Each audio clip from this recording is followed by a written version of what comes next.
LIG 넥스원 2023년 3분기 누적 실적을 스루풋 회계로 분석하고 연말 매출액을 예측해 보도록 하겠습니다. 매출은 0.9% 증가, 영업이익은 18.1% 증가가 됐습니다. 포괄 가공비 배부 재고자산 회전율은 2.9 회전으로 산출이 됩니다. 구독, 좋아요 부탁드리고요. 필요하시면 배속 보시기를 바랍니다.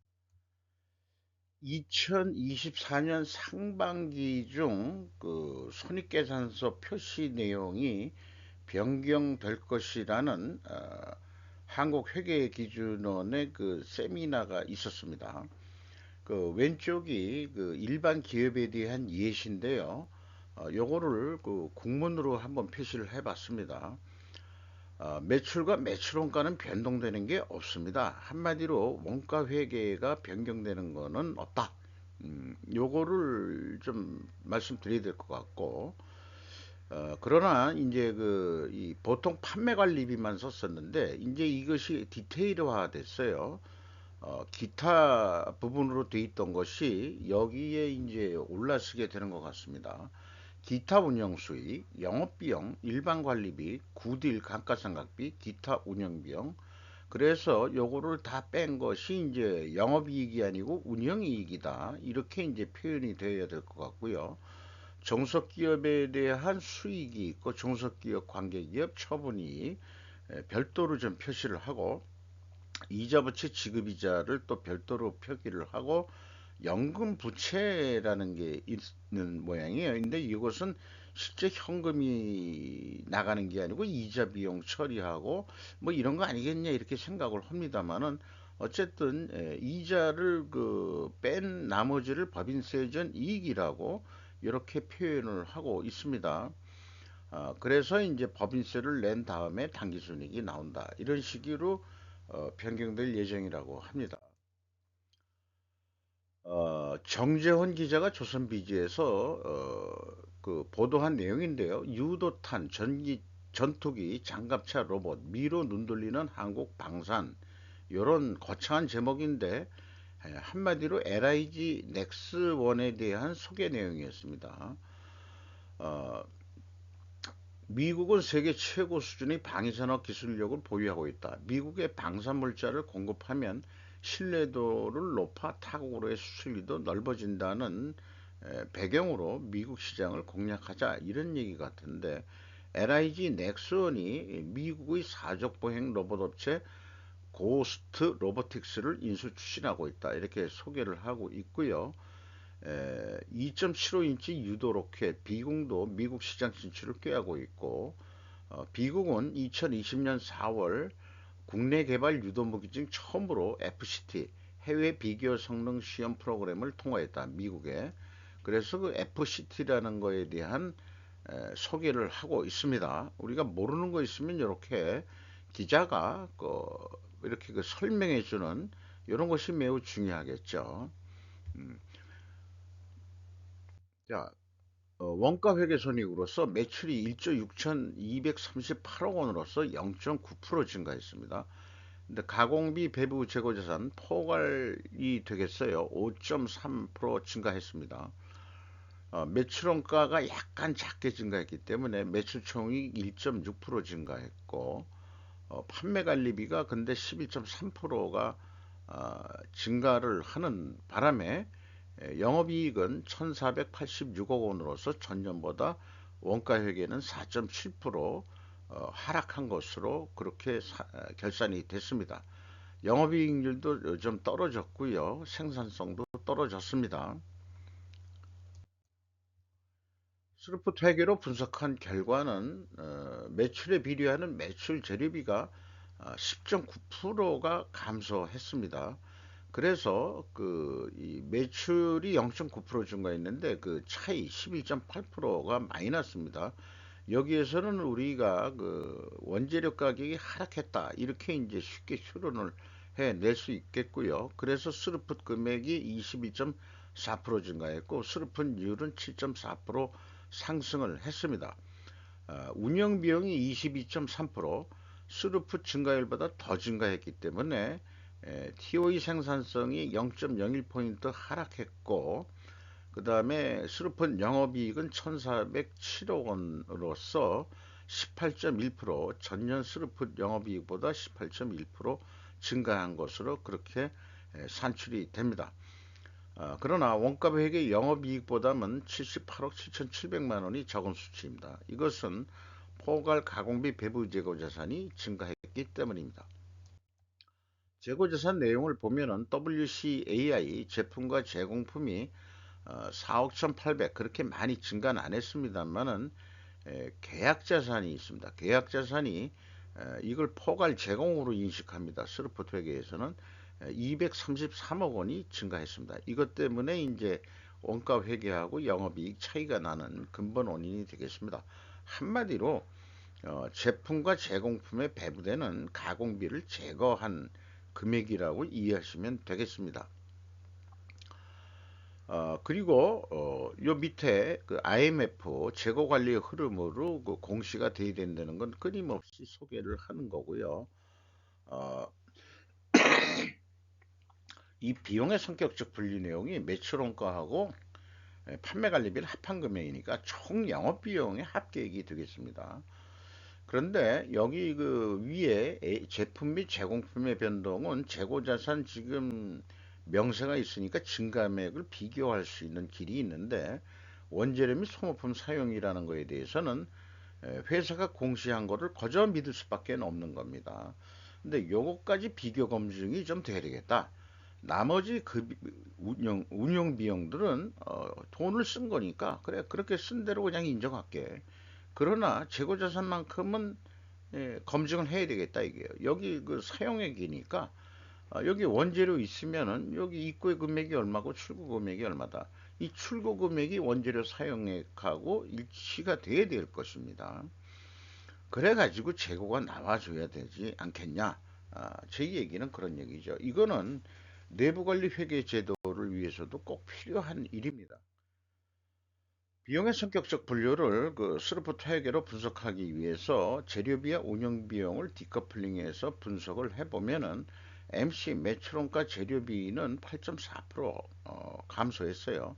운영비용은 22.3%가 증가했고 이 운영비용 5,724억 원에서 판매관리비 1,116억 원을 뺀 4,608억 원이 가공비가 되겠습니다. 이것이 총 제조 비용의 33% 포션 비중을 차지합니다. 8.8%가 증가했어요. 상대적으로 재료비가 8.8% 하락했습니다. 이것으로 봐서도 원재료 가격이 내려가 가지고 어, 원가 회계보다 영업이익이 좀 더 나오는데 기여를 했다. 이렇게 이제 인식을 할 수 있겠습니다. 재고자산 매출원가 회계 투명성 검증 3단계로서 PQ 총 제조 비용의 갭이 206억 원 있습니다. 전년도에는 무려 1318억 원 차이가 있고요. 이것은 또한 PQ 생산 재료비의 차이이기도 합니다. 동일한 금액이고요. 또한 이것은 재고자산의 변동범위 차이이기도 합니다. 그래서 이 1번 포괄 가공비 배부 재고자산의 증가액과 비성분 재고자산의 변동, 이 회사가 제시한 금액이죠. 이 갭이 439억 원입니다.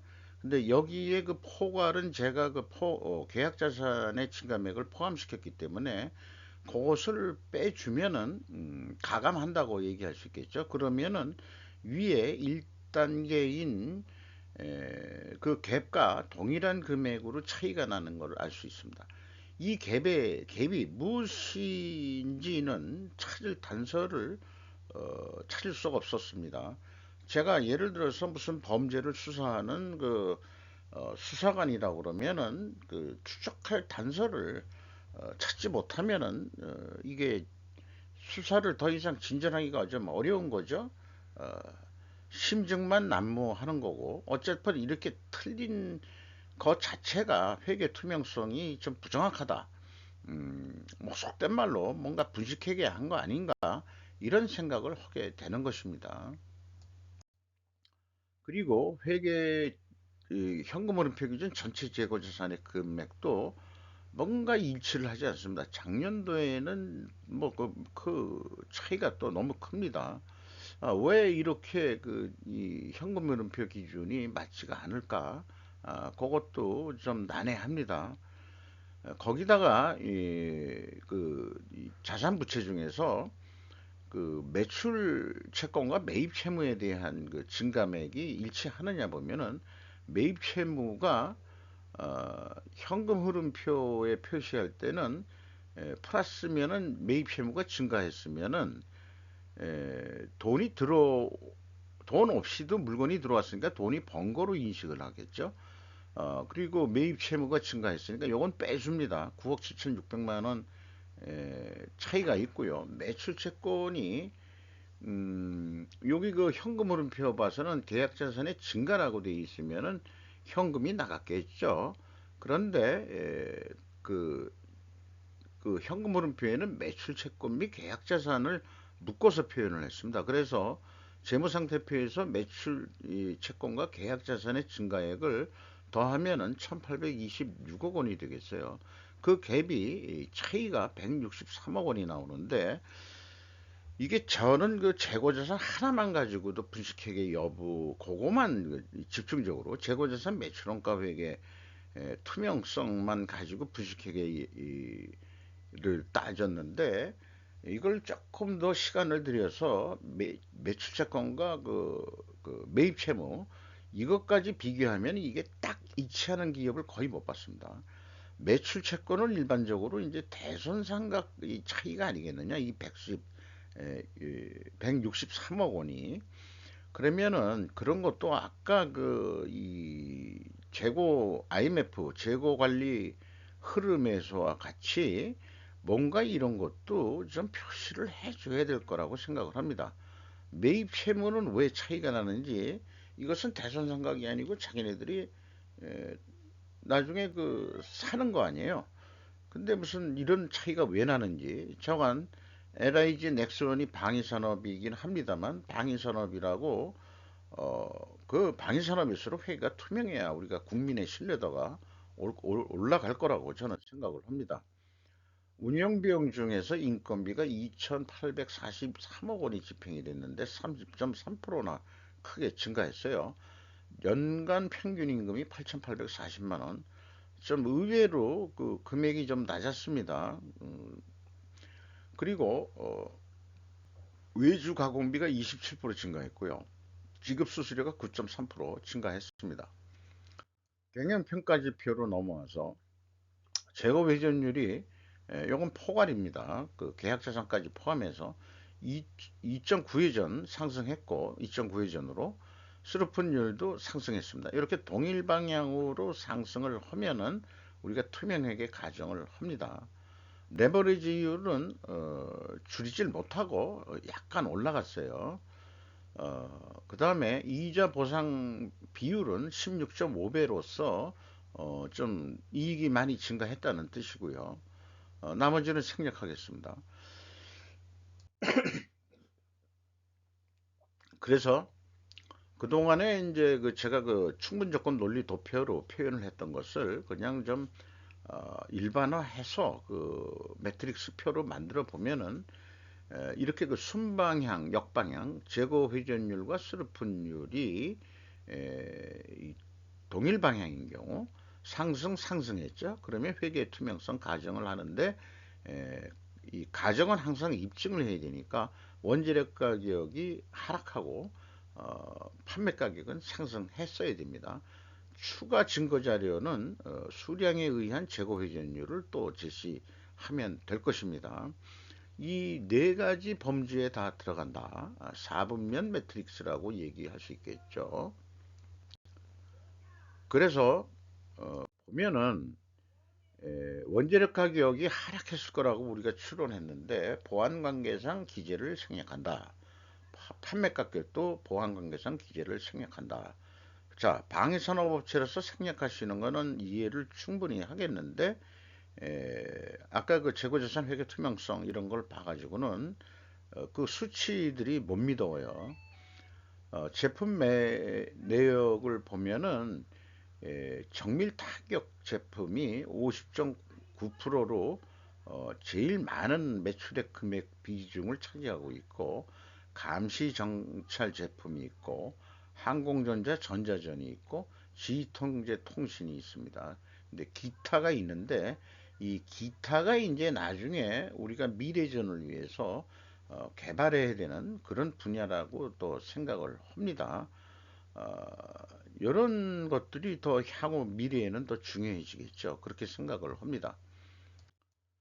원가 회계 패러다임으로 연말 매출액을 예측하면은 2조 한 500억 원 정도 할 것 같습니다. 그러면은 재고가 5% 증가하는데 좀 깎였으니까 한 1755억 원 이익이 나오는 거로, 요게 그냥 만족하는 거로 이렇게 계획을 해 보면은 될 것 같은데, 재고가 5%가 증가했는데 요거를 5%그 감소한다고 보면은 영업이익이 원가 회계 만여에 걸려들면은 재고의 감소는 영업이익의 감소로 거의 뭐 500억 가까이가 이익이 없어져 버립니다. 이것이 이제 원가 회계의 고질적인 문제고요. 스루풋 회계로 보면은 매출이 2조 원 정도면 충분할 것 같습니다. 그러면은 한 1461억 원 정도 남는 거로 계산이 되는데, 요거 재고 회전율을 한 4.4%만 좀 노력을 해보자. 이 얘기는 뭐냐면 계약 자산을 빨리 납기 달성을 해서 추가 매출 인식을 한다는 개념이에요. 878억 원 정도 조금 더 매출 인식을 더하게 되면은 영업이익이 1839억 원, 1840억 원으로 원가 회계보다 더 영업이익을 올릴 수 있다.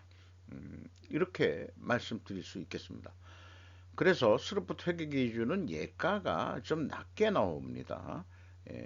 이렇게 되는데, 원래 그 재고가 증가했을 때 낮게 나오는 건 맞습니다. 재고 자산의 증감과 디프레이션과 인플레이션의 관계라는 그 예측을 하고, 그 결과와 예측의 그 결과들을 어떤 그 트렌드로서 사분면화한 통계치들인데요. 재고가 증가했죠. 포괄 그 계약자산까지 포함해가지고, 이 경우 스루풋은 원가회계 영업이익보다 이익이 감소한 것을 손익계산서에서 여러분들은 이미 확인을 했고, 판매 예가는 원가회계보다 낮게 나오는 이 카테고리 범주에 들어가는 것을 여러분들은 확인하셨습니다. 어, 현금 재무지표로서 프리캐시 후로만 좀 말씀을 드리면은, EAT는 세후현금 순이익인데요. 2225억 원의 돈을 벌었습니다. 그리고 채권자가 387억 원의 돈을 더 추가로 돈을 대출해 줬고, 그래서 이자 부채 레버리지 올라간 거고요. 지급 이자율은 좀 낮은 거로 갈아탄 것 같습니다. 주주이익률 현금 흐름이 327억 원대가 돈을 가져갔는데, 이게 순수하게 이익 배당률로 나옵니다. 2.3%, 전년보다 0.2% 높여가지고 이익 배당을 했습니다.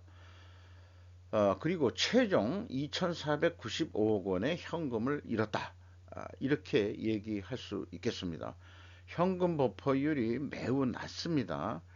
그리고 이익 잉여금률은 좀 올라갔어요. 258.7%로.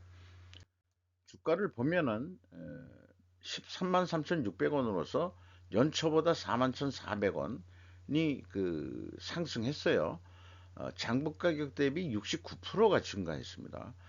제가 그 임팩트라고 만들어 본 것은 스루풋률 곱하기 스루풋 곱하기 재고자산 회전율인데, 이게 이제 46.1% 상승했습니다. 이 정도 수준으로 미래가치가 올라갈 거다. 저는 그렇게 보는 거죠. 어, 임팩트보다도 주가는 더 올라간 거로 그렇게 보입니다. LIG가 42% 지분을 가지고 있고 영국공단이 13.41%, 외국인이 12.84% 지분을 가지고 있는 것으로 나타납니다. 이상 마치도록 하겠습니다.